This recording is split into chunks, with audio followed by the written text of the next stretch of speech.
Hello guys, welcome back. तो guys, पिछले video में हमने देखा था कि रिमोट सोर्स से हम कोई भी गिट रिपोजिटरी कैसे क्लोन कर सकते हैं या फिर कैसे हम उसको डाउनलोड कर सकते हैं। ठीक है, और उसके साथ साथ हमने क्या किया था, हमने गिटहब से एक रिमोट रिपोजिटरी भी हमारे लोकल सर्वर में या फिर लोकल हार्ड डिस्क में क्लोन करवा के ली थी। अब इस वीडियो में हम क्या देखने वाले हैं, इस वीडियो में हम देखेंगे कि ब्रांच क्या होता है और आपका जो मेन प्रोजेक्ट होता है उसमें हम ब्रांच कैसे क्रिएट कर सकते हैं।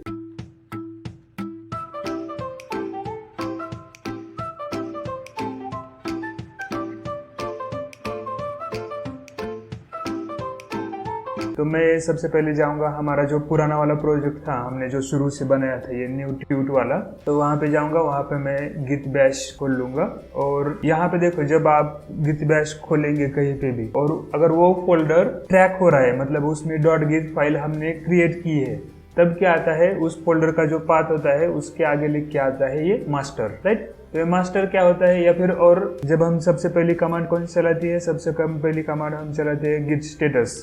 तो जब गिट स्टेटस चलाते हैं तब क्या आता है, उसके वहाँ पे लिख के ऑन ब्रांच मास्टर। तो यहाँ पे देखेंगे कि ये ब्रांच क्या होता है और ब्रांच मास्टर या फिर मास्टर ब्रांच क्या होता है। तो उसके लिए हम जाएंगे एक इमेज पर। तो ये मैंने इमेज एक इंटरनेट से डाउनलोड की हुई है। यहाँ पे आप देख सकते हैं कि ब्रांच क्या होती है और वो कैसे यूज करती है। ठीक है, तो यहाँ पे ये 4 ब्रांचेस है, उसमें से ये जो फर्स्ट ये कलर वाली ब्रांच है, सबसे ऊपर की ब्रांच, वो है मास्टर ब्रांच। उसके बाद सेकंड ब्रांच जो है, जो सेकंड वो है डेवलप, और आगे की 2 है फीचर ब्रांचेस। ओके, तो सबसे पहले मास्टर ब्रांच क्या होती है, जब हम प्रोजेक्ट इनिशियली शुरू करते हैं या फिर जो भी कोड हम एकदम इनिशियल में अपलोड करते हैं गिट के जरिए या फिर कमिट करते हैं गिट में, तो वो कंसिडर किया जाता है एक मास्टर ब्रांच की तरह। तो मतलब मेरा अभी जो हमने इस फोल्डर में ये सब किया था ना, ये वाला, ये 3 फोल्डर बनाए थे, उसके बाद बहुत सारी लॉग्स की फाइल्स बनाई थी, ये एक डेटाबेस बनाया था, एक्सेल सीट या वर्ड डॉक्यूमेंट्स बनाए थे, तो ये सब आएगा हमारे मास्टर ब्रांच में। राइट, उसके बाद आती है कि बाकी की ब्रांचेस कब आती है, सपोज आप कंसिडर कर दो कि ये मेरा प्रोजेक्ट है और सपोज कंसिडर कर दीजिए कि ये मेरी वेबसाइट है। अगर अब वेबसाइट का क्या होता है, वेबसाइट आप बनाते हो और उसे हम लॉन्च करते हैं, राइट, डिप्लॉय करते हैं। अगर मैंने वेबसाइट लॉन्च की है, मेरी वेबसाइट चल रही है, सपोज आपका कोई भी एक सोशल नेटवर्किंग जैसे फेसबुक या ट्विटर वगैरह साइट्स होती है, तो ये वाला कोड आपका मेन ब्रांच की एक सोशल नेटवर्किंग साइट अपलोड कर दी, और साइट चल रही है, लोग वहां पे आ रहे हैं, अपना अकाउंट क्रिएट कर रहे हैं, कुछ फोटो वगैरह डाल रहे हैं, ये चल रहा है। लेकिन उसके बाद आप क्या सोचते हो, आप सिर्फ उतने में नहीं बैठोगे, आप कहोगे कि नहीं, हमें अपने प्रोजेक्ट को या अपने साइट को और डेवलप करना है। राइट, तो अगर मुझे डेवलप करना है तो मैं डायरेक्ट इस कोड के साथ छेड़छाड़ नहीं कर सकता, क्योंकि अगर यहाँ पे एरर आ गया तो जो मेरी साइट चल रही है वो साइट भी बंद हो जाएगी। तो उसके लिए क्या होता है कि मुझे तो मॉडिफिकेशन तो करना है, और मुझे ये भी पता है कि अगर मेरा मॉडिफिकेशन सही से नहीं हुआ तो उसमें एरर आने वाला है। तो उसको जब एरर आएगा मुझे, तो मेरी जो साइट अब चल रही है वो साइट क्या होगी, वो साइट वहाँ पे रुक जाएगी। तो उस प्रॉब्लम को सॉल्व करने के लिए क्या किया जाता है, उसके लिए यूज की जाती है ब्रांचेस मतलब क्या होता है कि मैं यही कोड एक दूसरे ब्रांच में बना के, मतलब यही कोड पे, इसी कोड पे जो हमारा पहला वाला ये है ना, ये मास्टर ब्रांच वाला कोड, उसमें उन्होंने वर्जन 1, वर्जन 2, वर्जन 1 फिर से एक्टिवेट करके ये इस तरह से दिया है। तो इस कोड से यहाँ पे देखो, उन्होंने यहाँ पे ऐसे पाथ लेके आया है।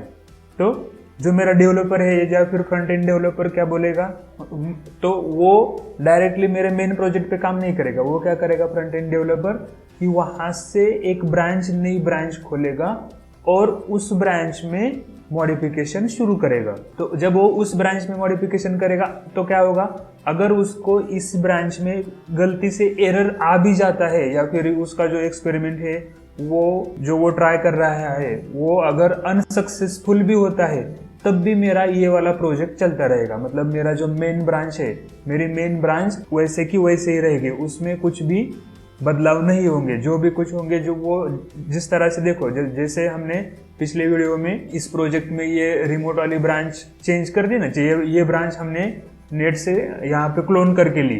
तो यही होता है कि क्लोनिंग, मतलब जब जैसे हम क्लोन करते हैं ठीक उसी तरह से एक नई ब्रांच होती है। तो अगर मैं यहाँ पे इस प्रोजेक्ट में कुछ भी चेंज करूंगा तो वो चेंज कहाँ पे रहेगा, सिर्फ यहाँ पे रहने वाला है। ये चेंज वहाँ पे गिटहब में या जो मेरी मास्टर ब्रांच है वहां पे रिफ्लेक्ट नहीं होगा जब तक मैं इसे सेव नहीं करूंगा। मतलब जब तक मैं इसे ऐसे नहीं कहूंगा कि ठीक है आप मेन ब्रांच में चेंज कर दो अब, या फिर इसको मैं जब तक पुश नहीं करूंगा तब तक ये कोड, मतलब ये जो डेवलप वाला ब्रांच है ये ब्रांच आपके मास्टर ब्रांच को अफेक्ट नहीं करेगा।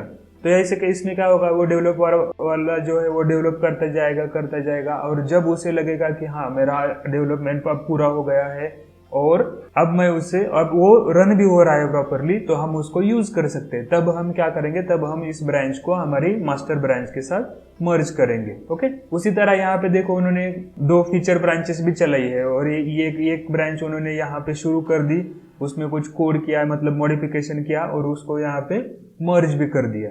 ओके, तो यहाँ पे हम देखने वाले हैं इस वीडियो में कि ब्रांच कैसे बनानी है और वो ब्रांच कैसे बनती है। अब यहाँ पे हम जाएंगे हमारे गिट बैश में। तो यहाँ पे देखो पहले हमने स्टेटस की चेक किया था, तब आया था nothing to commit working tree clean, क्योंकि हमने हमारा जो मेन प्रोजेक्ट है कौन सा वाला अभी तक जो ये ट्यूट वाला, उस पर जो पिछला वाला कमेंट दिया था, कमिट किया था, उसके बाद हमने कुछ चेंजेस नहीं किए हैं। ठीक है, तो यहाँ पे हम सबसे पहले देखेंगे अब कि नई ब्रांच कैसे बनाते हैं। तो न्यू ब्रांच बनाने के लिए हमारे पास एक कमांड होती है, वो कमांड है git checkout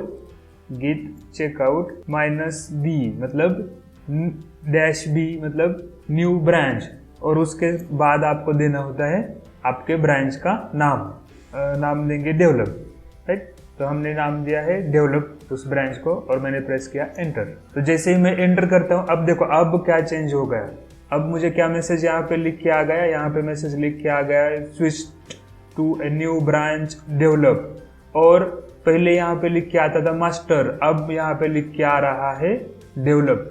मतलब अब मैं कहाँ पे हूँ, मैं हूँ यहाँ, तो मेरा ओपन वही प्रोजेक्ट है या फिर वही फाइल्स ओपन है, लेकिन अगर मैं यहाँ पे कुछ भी चेंज करता हूँ तब वो चेंज इस मास्टर ब्रांच में होने वाला नहीं है जब तक मैं क्या करता हूँ, जब तक मैं उसे मर्ज नहीं कर देता। तो यहाँ पे देखेंगे हम किस तरह के चेंजेस हम कर सकते हैं और उसका हमारे मास्टर ब्रांच भी क्या इफेक्ट होता है या नहीं होता है। ठीक है, तो क्या करेंगे हम सबसे पहले देखो ये तो मेरा था ओरिजिनल कोड कि मुझे ठीक है ये मेरा ओरिजिनल कोड है और ये चल रहा है। मुझे लगा कि नहीं, मुझे और इसमें कुछ इमेजेस वगैरह ऐड करनी चाहिए, तो मैं यहाँ पे क्या करूँगा, मैं जाऊँगा न्यू आइटम पर, यहाँ पे जाऊँगा बिटमैप इमेज और यहाँ पे मैं img1 नाम से मैंने एक इमेज बनाई, उसके बाद फिर एक बिटमैप इमेज पे img2 नाम से मैंने इमेज बनाई। तो अब देखो अब मैंने क्या किया है, मैंने ये 2 इमेजेस यहाँ पे आप ध्यान से देखिए, ये 2 इमेजेस यहाँ पे मैंने ऐड की है। तो हम जाएंगे फिर से गिट बैश में। अब कहाँ पे है हम हमारे डेवलप ब्रांच में है। ओके, तो डेवलप ब्रांच में मैं अब कौन चलाऊंगा, हमारा गिट स्टेटस। तब देखो तब वो मुझे बोल रहा है कि यहाँ आपके पास 2 अनट्रैक्ड फाइल है, image1 और image2। ओके, तो हम क्या करेंगे, इसे अगला कमांड हमारा क्या होता है, git add dot, मतलब सब कुछ ऐड कर दो। तो मैंने सब कुछ ऐड कर दिया। अब अगर मैं एक चलाऊंगा git status तो वो बोलेगा कि ये 2 फाइल स्टेज एरिया में आ गई है या आ चुकी है। और अब मैं चलाऊंगा git commit, से मैं चलाऊंगा git commit -m और यहाँ पे लिखूंगा develop img added। ओके, और एंटर। तो मैंने ये कमिट कर दिया। अब मैं यहाँ पे अगर चेक करूंगा git status, तब देखो तब यहाँ पे मुझे क्या आ रहा है, अब ऑन ब्रांच डेवलप, यहाँ पे देखिए ये लिख के आ रहा है ऑन ब्रांच डेवलप और नथिंग टू कमिट। और उसी के साथ साथ यहाँ पे भी क्या आ रहा है, ये पूरी की पूरी फाइल्स है, उसी के साथ ये 2 फाइल्स भी मेरी अभी यहाँ पे है। ओके, तो अगर मैं यहाँ पे करूंगा कि मैं करता हूँ ls, तो मुझे क्या होगा, अब मुझे जो भी सारी फाइलें हैं उन सारी फाइलों का इमेज यहाँ पे मुझे मतलब फाइल को लिस्ट दिखाई देगी। मेरे पास माई ऐप नाम का फोल्डर है, एक readme.docs की फाइल है, एक इतनी सारी लॉग्स फाइलें, स्टैटिक है, ये 2 इमेज फाइलें वगैरह वगैरह, ये सब मुझे दिखाई देगा। ओके, मैं क्या करूंगा अब यहाँ पे, अब हम जाएंगे हमारी मास्टर ब्रांच पे। अब हम किस ब्रांच में है, अब यहाँ पे है हम लोकल, हमारी लोकल मतलब जो डेवलप ब्रांच है उस ब्रांच में। अब मुझे जाना है मास्टर ब्रांच में, मतलब मुझे क्या करना है, अब मुझे ब्रांच चेंज करनी है। तो ब्रांच चेंज करने के लिए क्या कमांड होती है, तो उसके लिए कमांड होती है git checkout, और आपको लिखना होता है ब्रांच का नाम। तो हमारे पास अभी तो 2 ही ब्रांच है, तो एक है डेवलप, दूसरी है मास्टर, तो हम लिखेंगे मास्टर और एंटर। अब देखो जैसे ही मैंने कमांड चलाई git checkout मास्टर, यहाँ पे लिख के आ गया स्विच टू ब्रांच मास्टर। यहाँ पे पहले था डेवलप, उसकी जगह यहाँ आ गया मास्टर। ओके, और जब हम ये फोल्डर में जाएंगे ना, तो तब देखो हमारे पास यहाँ पे क्या था, हमारे पास यहाँ पे इस इमेज 1 के साथ साथ img1 और img2 ऐसी 2 फाइलें भी थी, लेकिन अब वो फाइलें यहाँ पे नहीं है। मैं आपको फिर से करके दिखाता हूँ। अब मैं ये थोड़ा सा साइड में लेके दिख देता हूँ, तब आपको क्लियर दिखाई देगा। अब मैं हूँ मास्टर ब्रांच पे, मेरे मास्टर ब्रांच पे देखिए यहाँ पे इमेज फाइल सिर्फ एक ही है, image image1 लिखा है उस पर।